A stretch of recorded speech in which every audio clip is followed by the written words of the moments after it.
factories need translators for their work. So many students want to enroll in languages and translations.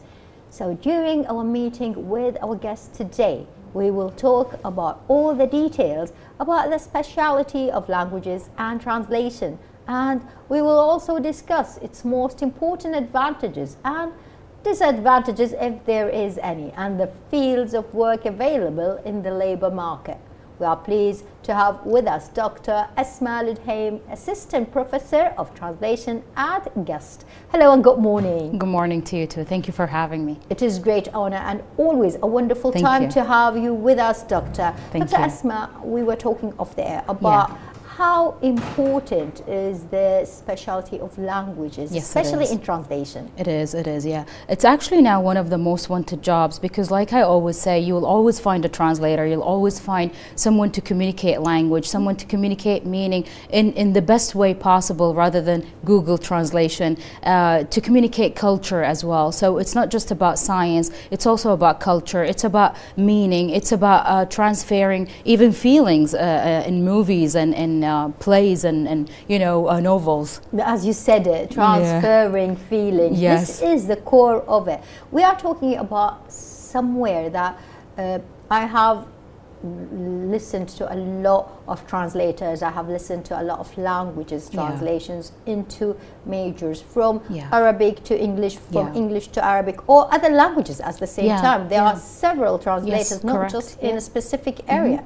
So the next generation, if we can say that, they are into the, let's say, foreign language, non-Arabic languages, and they want to study that field, but sometimes they get stuck in subconsciously telling them that, well, what are you going to be when you study that field? So tell us more. Well, basically, when it comes down to languages, there is no boundaries really. The sky is your limit, because you can be working in the medical field and then writing, translating in the medical field. You can work basically in plays and rewriting. So we have people who are actually content writer and they are translators as well, because they are equipped in 2 languages. They're bilingual in 2 languages. So they are able to actually criticize or produce plays and novels, short stories in both languages simultaneously, because they know both languages, both cultures as well. We also have people who are actually very good in marketing and advertisement, and those people are now in high demand, amazing salaries, because again they're people who can actually create advertisement in both of the languages. So the company will be thinking, why should I hire 2? One who will produce in one language and then the other. I will hire a translator who can be equally good in 2 languages and then produce the advertisement in 2 different languages. So there is a huge demand in every single way in the society now. That is so true. Well, for a fact, I know that even in the, let's say, the jurisdictional system, the lawyers need a little bit of translation in those contracts they put all the time. And we were talking also about something that a lot of, let's say, translators think is easy. But it is not that much of an easy. That is the direct translators. If it's easy, it means it's wrong. Okay. So if it's easy, if it's easy, then it's done. If it's, if you actually do the translation in less than 30 minutes, then that means there is something wrong. Because grammatically, and then you have to actually read your translation with fresh eyes to be able to proofread it and then to make it actually suitable to the culture that you are translating it to. Because even when it comes down, let's say, to legal terms, they are easy because there is a legal term here and then the translation of it, but there are different systems. So if you go to the States, it's different than in Kuwait, different than the UK. So you'll have to be able to know these systems and then be able to see where does it fit and how do you translate it in a way that it actually fits that particular language and that particular society or that that particular crime or court or whatever it is. So AI, if we can come to that, a lot of also, let's say, people are saying, well, AI is doing all the job nowadays. Is it? No, it's not. I actually tried it because sometimes the students tell me, why should I be a translator? You know, AI is doing my job. And I'm like, okay, let's try this together. And then I give them a sentence, sometimes sentences like from, you know, movies and cultural rather than the scientific ones, because they are very straightforward. So I give them like TV shows or something to translate. And then the translation is just gibberish. Because the problem with AI, it doesn't understand context. It doesn't understand culture. It only understands specific meaning and one particular meaning for the word. It won't have more than one meaning. But as a human, you have the brain to be able to actually choose which one is the right meaning. So I tried it so many times. It actually gave me a headache because I can't even understand the language it actually translates to. Well, I can relate to that. One day I've been to one of the supermarkets and I have been looking for some kind of spice, and it is called in Arabic darsin. And so in the translation it means that someone put an AI, it called that spice called students. And it was really a funny thing that okay, it's students. You add a little bit of students to the stew and it would be smelling. But that is the kind of translation that we can find in there, right? Yeah, because a lot of companies, especially small companies or people that can't really afford a translator, or they think that I don't really need a translator, then they will just use AI. And because the people are not really equipped with the translation skills, they will just be satisfied with whatever translation they get. And then you will see so many different mistakes. Sometimes even mistakes that doesn't make sense, like common sense wise it doesn't make sense, like Darsin and students. So just put a little bit of students in there and the stew, and you would get a very nice, well-educated stew. Exactly. So that's one of the issues that we have, that sometimes a lot of people resort to AI or Google Translation because it's easier, because it's cheaper, because it's free, rather than hire a professional translator who will do the job in the perfect way. And this is the advantages. So how about the disadvantages of studying translation, if we can say, if there is any? I was about to say, if there is any, maybe to be actually a critique of different styles, I would say, of people pronunciations, people writing styles, because you're always thinking about translation at the back of your head. So at the end of the day, you'll always try to correct this person, and that gives you really a headache.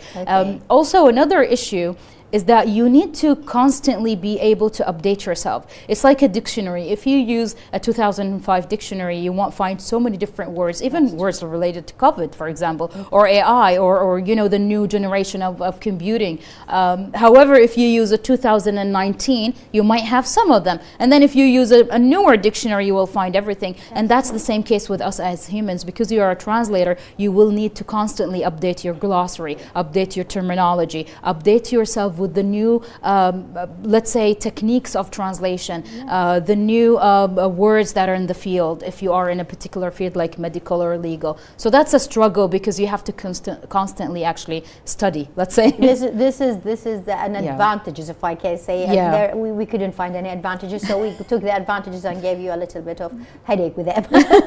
But Doctor, I know that in regard with language teaching in Kuwait University, how do you find the youth's interest, if we can say, in that sector? I know a lot of students really study, let's say, the foreign language from an early age, and after 12 years of studying that language, they go to the university, and during that time they say, okay, I'm gonna go into arts, and I'm gonna specialize in, let's say, literature or education or anything like in translations or anything. So how do you find those interests in the I actually see a lot of students now, they're very much interested in translation and interpreting per se.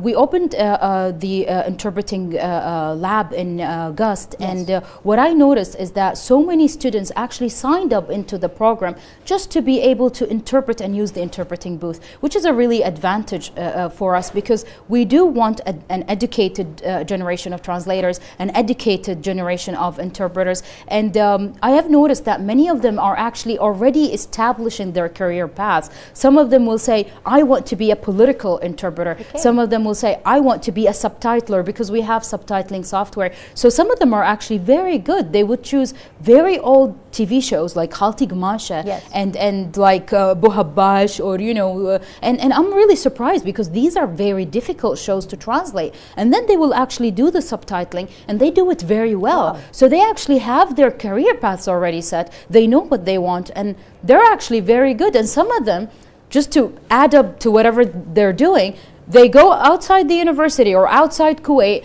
specializing in another third language, so they will be equipped in English, Arabic and another third language. Wow. Like some of them studied Korean, some of them Turkish, and they're actually very good at it. And it's surprisingly, they enjoy it. So that's actually a very good thing, that we do have a generation of amazing translators and interpreters in Kuwait. This is really good news, because Yeah. a lot of us were thinking, okay, what's the future of the translation or interpreters? And I know that, like Ministry of Information here, Yes. we need a lot of interpreters, especially Yes. direct interpreters, because Yes. during any kind of, let's say, sports activities or any event, we need someone to Exactly, translate directly to the people who are hearing it. Yes, exactly. So about that, live interpreters, tell us more about that, because I know those.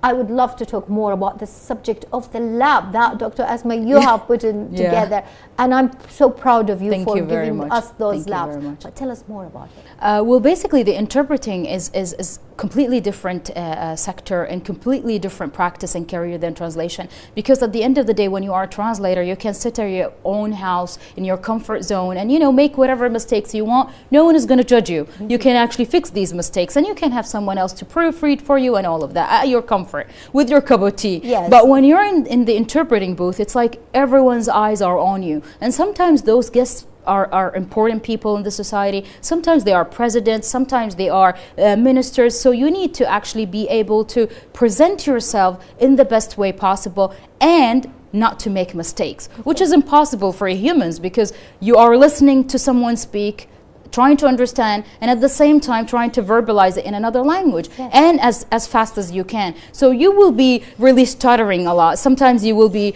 pronouncing ingrammatical sentences, sometimes words that makes no sense. I remember once I said flood that instead of floods. It's sometimes you make these mistakes. So there is really no way of getting out of it. But the more you practice, the better you get. And that's what we try to give the students. So I try to put so many different documents for them. Sometimes speeches like the Emir speech recently, and I'm like, go ahead, go in the booth, go try. Some of them excel, like from the first time, and some of them struggle, but within time you can actually see their progress, because when it comes down to translation and interpreting, if you don't practice, you will lose it. This is so practice. Yes, that's what I actually tell them. Practice. So it's the key word, if we can say, practice, and keep yourself up to date with everything. Well, Dr. Asmaa, it has always a great pleasure and a wonderful time to talk to you and listen to you talk to us about the latest that is. And you know something, no matter what, no matter how excel you are in something, if you didn't practice, if you didn't be up to date with your information, you're not going to be that much of a good for anyone, even yourself. A great thanks to you, Doctor, for being here. Thank you very much. Appreciate it. A great thanks to our guest today, Dr. Asmaa Alduhaim, Assistant Professor of Translation at GUST. And how about a quick break? Then continue. Good morning, Kuwait.